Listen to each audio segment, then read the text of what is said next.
Okay, um, so a new approach to before Bifhsgo. So I hope that I don't know what to say about the DNA group we meet. How many people have had their DNA tested? Oh my gosh. Okay, maybe I better say how many haven't. Okay, just a couple. Okay, and how many people are members of the DNA group? Well, about half are converted already. That's great. So this morning, I'm just going to talk a little bit about the history of the group and, why one would do genetic genealogy, but I think most of you know that already. I'm going to touch on the information that we need to keep on top of, tip my hat to some of the essential analysis tools, and talk about where we are now. So I'm not sure it's going to be earth-shattering, but anyways, here it goes. So the group started about 2007. I don't know that anybody can give me an exact date. When Bill asked at the DNA barbecue this summer, I think Marnie McCall said that she joined Bifhsgo about 2008 and attended a DNA group session shortly thereafter. So she thought the group was new at that time. So for the first 5 or 6 years, the group met upstairs at Tallwood at room 228, and there were about a dozen attendees, and they had roundtable discussions with each member talking about their progress and their challenges and problems, and putting a little bit of groupthink to finding solutions. And then, as now, with some regularity, Bill would give his DNA 101 presentations to get people up to speed. So later, the group grew over the years. I think I started out about 4.5, 5 years ago, and it was up to about 16 at that point, and had moved downstairs to room 115 at Tallwood, and it's been growing ever since, as has the growth in genetic genealogy. So Bill has noted that he's tried to keep the group expense-free, not open to all and not just Bifhsgo members. He thinks it's benefited both Bifhsgo and the group itself with a good growth record and lots of expertise added to the agenda. He sums it up to say it's been a pleasant learning experience for all, and he tries to cater to all in the group and not to discourage any level. So we're really we're developing as the science develops. It continues to advance as we speak, and we're right in the middle of it. So we are living history. So this isn't a DNA lecture, but the basis of our group is DNA, interest in DNA, which is our inherited source of, we inherit from our DNA from our biological parents. By comparing DNA with that of others, we can find, confirm, or disprove relationships. By comparing our DNA with that of homogeneous groups, we can gain insight into ethnicity. So DNA in family research is always paired with traditional genealogical techniques. So why genetic genealogy? Well, it can confirm and support family tree research. You can identify and connect with cousins and add new branches to your family tree. You can test theories and relationships and learn about your ethnic makeup. And I should add, it's a wonderful conduit to interacting with people all over the world that you may or may not be related to. Basically you are if you're a match with them, but finding out how is another challenge. So at best, you can break down brick walls, solve adoption, illegitimacy, and other unknown ancestor mysteries. But if you take a DNA test, be prepared to learn about family secrets, the unexpected. DNA doesn't lie, but the results can be misinterpreted. One has to be very careful about the sensitivity of family members, and of course, privacy. The field has seen exponential growth, particularly in the last 5 years, and it's increasingly complicated. This is just a chart I put together for a talk in April at the library. We try to help our members find their path through a lot of information. So for instance, there's 5 major testing companies that sell directly to consumers, each with pros and cons and their own promotional bias. But it's important to know about all of them so you can maximize your research reach by participating on as many sites as you want or keep track of. There's phenomenal tool development for analysis, and I have to say I almost feel like it's a competitive field and you can't wait for Roots Tech every year to see what's coming out. At the foundation of all of this is Blaine Bettinger's shared centimorgan project, based on his research, which was sort of crowdsourced. The project is a collaborative data collection and analysis project created to understand the ranges of shared centimorgans associated with various known relationships. The central concept to DNA comparison is a centimorgan, which is a unit for measuring genetic linkage. It's not like an inch or a foot. It's points between markers, but this is what we're always looking to measure and interpret the number of centimorgans and the relationship. So this one tool is probably the basis for some of the most basic and useful tools for the analysis of DNA in the autosomal sense. I'm talking about autosomal DNA here.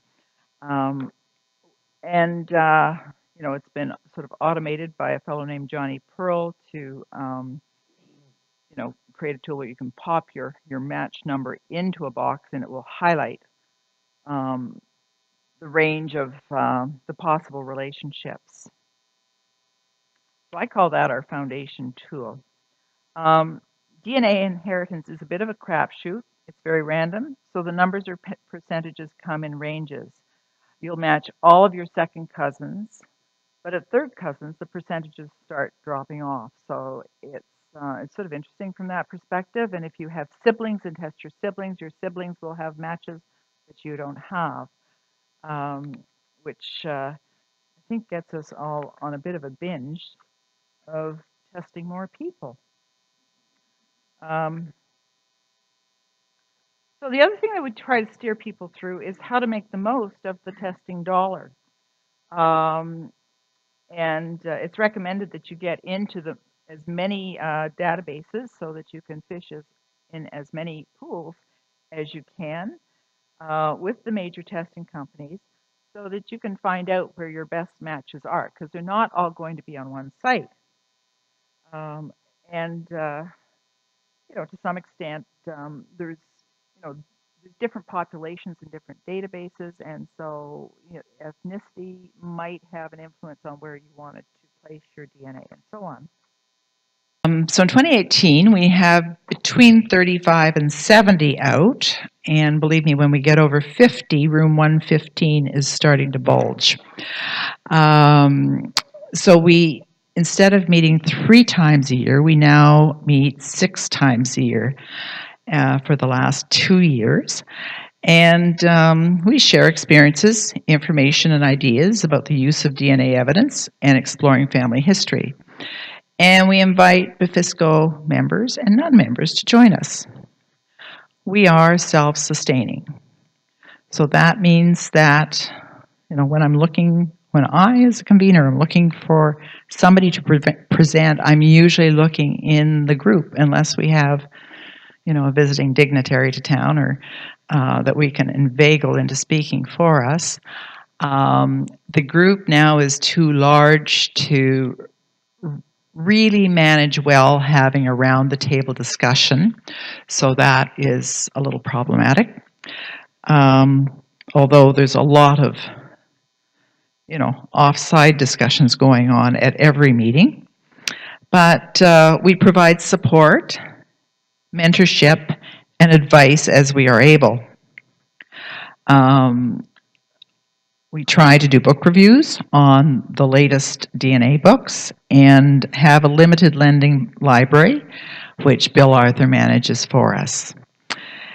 And we try to keep our resources at the Bifhsgo website up to date, but that's probably a little higgledy-piggledy, and it's just a matter of doing the housekeeping and keeping it up to date. Shirley pointed out that we need to do work on it this morning, so I guess that'll be for the new year. We share our progress and triumphs. And I think if I look back over the last 2 years, one of the highlights for me has been George Chapman's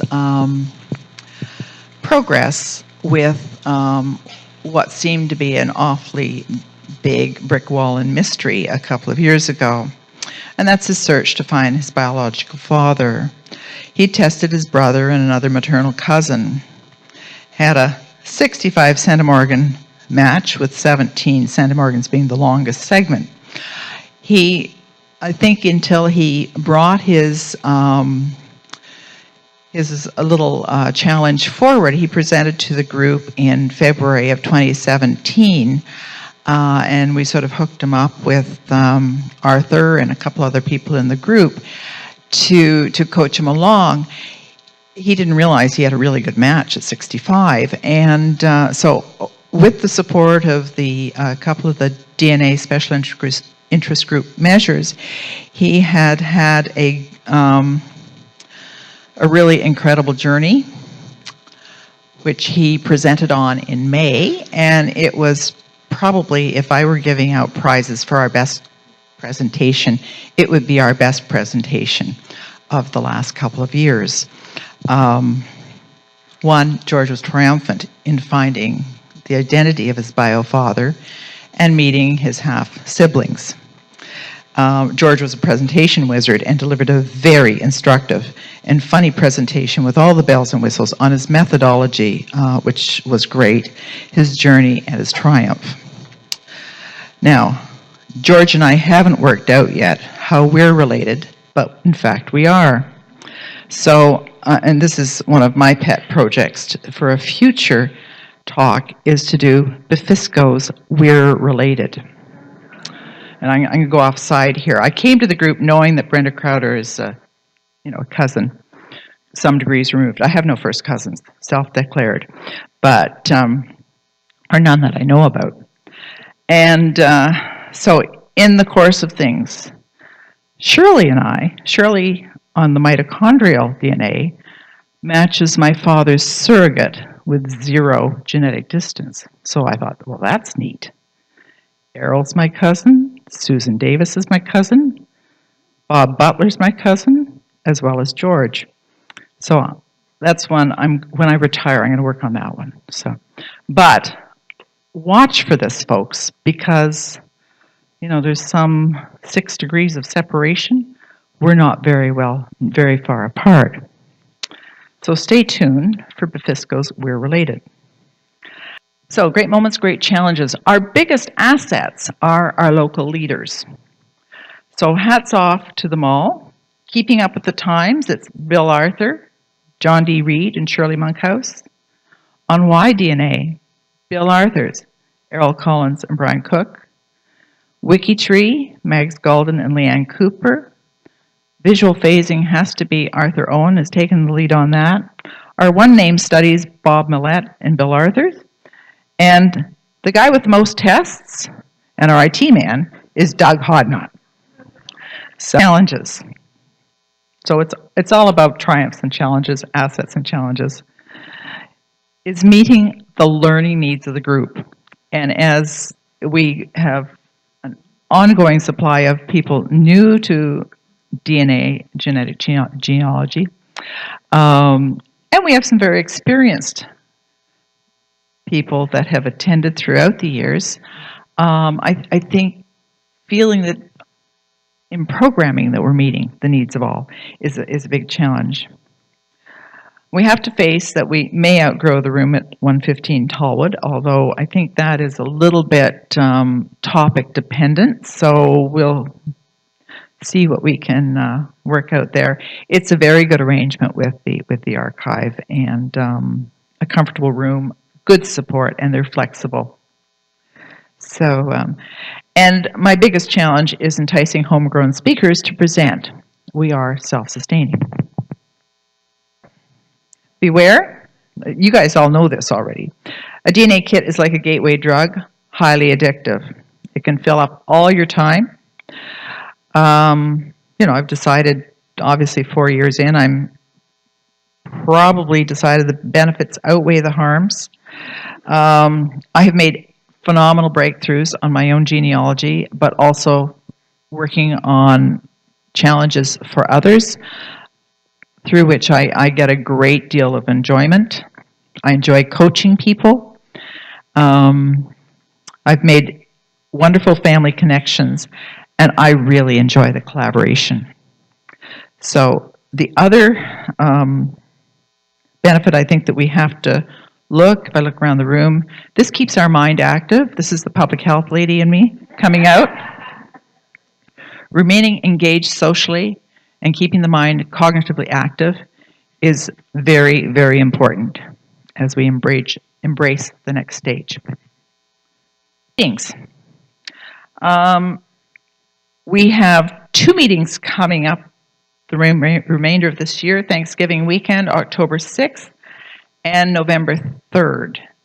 The meetings are listed on the Bifhsgo meetings page, and I'm pretty sure we've got all the dates for next year, so I'll just say Jason Porteous is speaking at our October 6th meeting, and then Bill Arthur's at November 3rd. And thank you very much. I didn't think I'd fill a half an hour. There we go.